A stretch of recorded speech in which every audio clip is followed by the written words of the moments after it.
ஏஐயால அதாவது செயற்கை நுண்ணறிவால ஒரு புதிய பாதிப்பு மீண்டும் வந்திருக்கு. அது என்னன்னா, ஐஎம்எஃப் ஒரு புதிய ஆய்வு நடத்தி அதோட முடிவுகளை வெளியிட்டிருக்காங்க அப்படிங்கிறது தான் இப்போ இருக்கக்கூடிய ஒரு சூழல்.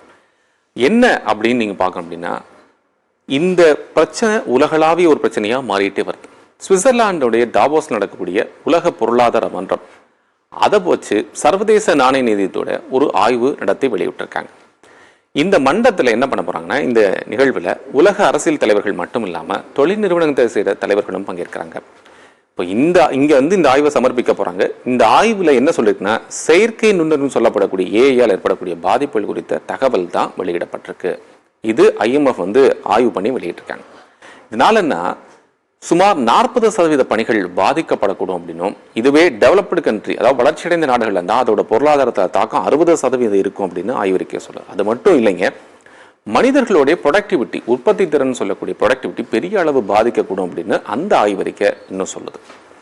நாளடைவில் மனிதர்களுக்கான வேலை வாய்ப்பை பறிபோகக்கூடிய ஒரு அபாயம் இருக்கு. அது மட்டும் இல்லை, எல்லா வேலைகளையும் மனிதர்களே செய்ய முடியாத ஒரு நிலை ஏற்படலாம்.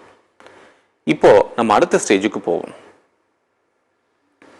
இப்போ யாருக்கு ஆபத்து, என்ன ஆபத்து? இப்போ என்ன ஆபத்து? அதனால சில வேலைகள்லாம் யூஸ்வலாகவே ஏஐ செய்ய முடியறது இல்லையே, மனிதர்கள் செய்ய முடியறது இல்லையே அப்படின்னா நம்ம கூட பார்க்குறோம் இல்லையா? ஆனால் இப்போ இதில் என்ன பாதிப்பு, யாருக்கு பாதிப்பு அப்படின்னு சொன்னால் ரொம்ப முக்கியமான விஷயம் ஏஐயால் பாதிக்கப்படக்கூடிய விஷயம். இப்போ இதில் பாருங்க, இந்த இம்பேக்ட், ஏஐயுடைய இம்பேக்ட் எப்படி இருக்கு அப்படின்னு சொல்லி காட்டுது. 100% வேலை வாய்ப்புல உலகளாவிய இருக்கக்கூடியதில் எப்படி இருக்கு?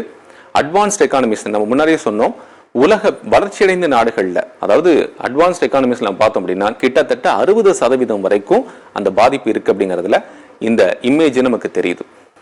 வளர்ந்து வரக்கூடிய பொருளாதார நாடுகளா இருந்தது அப்படின்னா அதுல அதனுடைய தாக்கம் குறைவா இருக்கு, அதாவது 30% தான் இருக்கு. இதுவே இன்னும் வளர்ச்சியடையே ஆகாத நாடுகள் இருந்து அப்படின்னா அவங்களுடைய தாக்கம் 20%, 20% 25% தான் இருக்கு. பட் இதுல ரொம்ப முக்கியமான விஷயம் என்னன்னா, ரொம்ப மேம்பட்ட நாடுகள், அமெரிக்கா, இங்கிலாந்து இது போன்ற இருக்கக்கூடிய நாடுகள் இருந்தது அப்படின்னா அங்க கிட்டத்தட்ட 60% அளவுக்கு அதனுடைய பாதிப்பு இருக்கு அப்படிங்கிறத இந்த தகவல் சொல்லுது. இதனால ரொம்ப முக்கியமான விஷயம் என்ன அப்படின்னு பாத்தீங்கன்னா, வளர்ச்சியடைந்த நாடுகள்ல இங்கிருந்து மைக்ரேட் ஆகி வேலைக்குன்னு போகக்கூடியவர்கள் கடுமையான பாதிப்புகளை சந்திப்பாங்க, அவருடைய அபாயம் இருக்கு. ரைட், அடுத்ததா என்ன சிக்கல் அப்படின்னா, இதுல யாருக்கு பாதிப்பு, என்ன பாதிப்பு அப்படின்னு நம்ம பார்த்தது இல்லையா? அந்த முக்கியமானதுல என்னன்னு சொன்னோம் அப்படின்னா, வளர்ச்சியடைந்த நாடுகளுக்கு பாதிப்புன்னு சொன்னோம் இல்லையா? இந்த வளர்ச்சி அடைந்து வரக்கூடிய நாடுகள்ல ஸ்கில்டு லேபர்ஸ், செமி ஸ்கில்டு லேபர்ஸ்ன்னு சொல்லி 2 விதமா பிரிப்பாங்க. அதுல ஸ்கில்டு லேபர்ஸ்ல ரொம்ப வளர்ச்சியடைந்து வரக்கூடிய நாடுகள்ல அதிக அளவு இருப்பாங்க. இப்போ இவங்களுக்கான வாய்ப்புகள் அதிகரிச்சுட்டு போகும். இப்போ ஏஐனால ஒரு மிஸ் லேப் உருவாகும் அப்படின்னு சொல்றாங்க. என்னன்னா, அதிகமாக இருக்கக்கூடிய இந்த வருமானம் உடையவர்கள், அதனால இந்த ஏஐனால அதிகமா இன்னும் சம்பாதிக்கக்கூடியனாலும் குறைந்தபட்ச வருமானம் உள்ளவர்களுக்கு அவங்களுடைய வேலையே இல்லாம போகக்கூடியது. ஏற்கனவே நீங்க பாத்தீங்க அப்படின்னா வேலையில நிறைய வித்தியாசம் இருக்கு, வேலை செய்யக்கூடிய அந்த வேலைகளுக்குள்ளே வித்தியாசம் இருக்கு, வருவாய் இழப்பு ஏற்படக்கூடிய பாதிப்பு இருக்கு. இப்போ இந்த வேலையே இல்லாம போகும்போது வருவாய் இழப்பையும் தாண்டி அவங்க வேலையே இல்லை அப்படின்னு, அப்போ இது ஒரு பக்க வளர்ச்சியா மட்டும் போகக்கூடிய வாய்ப்பு இருக்கு. அப்போ இந்த கவலையை தான் சர்வதேச நாணய நிதியம் வெளியிட்டிருக்கு. இதனால என்ன ஆகும்னா, சமூக பாதுகாப்புன்னு இருக்கக்கூடிய அந்த திட்டங்கள், அதற்கு ஏற்படுத்தக்கூடிய அந்த இன்ஃப்ராஸ்ட்ரக்சர் எல்லாமே பாதிக்கப்படும் அப்படின்னா ரொம்ப ஒரு வருந்தத்தக்க விஷயமா இருக்கு. ஆக ஒரு பக்கம் வளர்ந்தவர்கள் இன்னும் அதை வைத்து பன்மடங்கு வளர்ச்சி அடைவார்கள். அதாவது இது நம்ம முன்னாடியே சொல்லக்கூடிய கான்செப்ட் தான், லாப் சைட் டெவலப்மெண்ட்னு சொல்லுவோம். ஒரு இடத்துல இருந்து அவங்க பணக்கார ஆகிட்டே கொண்டு வருவாங்க. ஆனா இது அப்படி இல்லை, ஒரு குறிப்பிட்ட சதவீத பணக்காரர்கள்.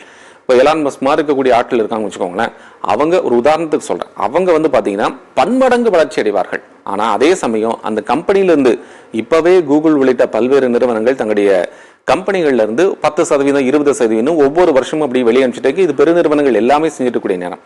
அதற்கு முக்கிய காரணம் இந்த ஏஐ தான்.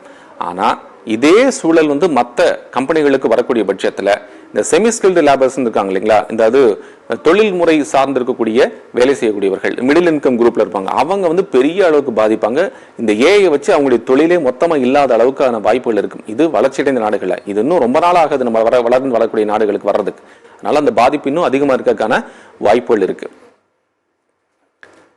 இப்போ இந்த சட்டம் என்ன பண்ணணும் அப்படின்னா, ஏற்கனவே சீனாலையும் அமெரிக்காவும் இது தொடர்பான சட்டங்கள் வரையறுக்கப்பட்டிருக்கு. அவங்க என்ன சொல்லியிருக்காங்கன்னா, இதோட பாதுகாப்பு அம்சங்களை நீங்க பகிர்ந்து கொள்ளணும் அப்படின்னு அமெரிக்கா சொல்லிருக்கு. சீனா என்ன சொல்லிருக்குன்னா, நீங்க அல்கரிதம் வச்சு பண்ணும்போது எப்படி இதை டிசைன் பண்ணணும் அப்படிங்கறதையும் சீனா சொல்லியிருக்கு.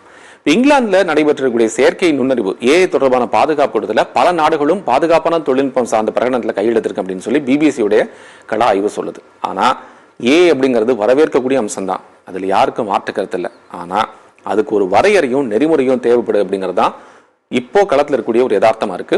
உலக நாடுகள் பல இதை அடாப்ட் பண்ணிக்க இருக்கக்கூடிய தயாரா இருக்கக்கூடிய உலக நாடுகள் அனைத்துமே இது தொடர்பாக மிக முக்கியமான சட்டத்தை உடனடியாக கொண்டு வந்து அதை ஆட்களுக்கும் வேலை வாய்ப்புகளுக்கும் அவங்க சார்ந்திருக்கக்கூடிய வருமானத்திற்கும் அது சார்ந்திருக்கக்கூடிய அவங்களுடைய தொழிலுக்கும் வீட்டுக்கும் இப்படி அந்த பின்புலத்தில் இருக்கக்கூடிய விஷயத்தையும் கணக்கில் கொண்டு ஒரு நிறுவனமோ அல்லது அதை சார்ந்திருக்கக்கூடிய உலக நாடு வளர்ச்சியோ மேம்படுத்தப்பட வேண்டும் அப்படிங்கிறதான் இன்னைக்கு இருக்கக்கூடிய உலக இந்த வேலை வாய்ப்பு பிளஸ் ஸ்கில்டு அன்ஸ்கில்டு இது போன்றக்கூடிய தொழிலாளர்கள் நலன் பற்றி பேசக்கூடிய IMF ஆகட்டும் அல்லது லேபர் ஃபோர்ஸ் ஆகட்டும் இவங்க எல்லாமே சொல்லக்கூடிய விஷயம், வளர்ந்து வர நாடுகளுடைய சொல்லக்கூடிய விஷயம் அதுதான்.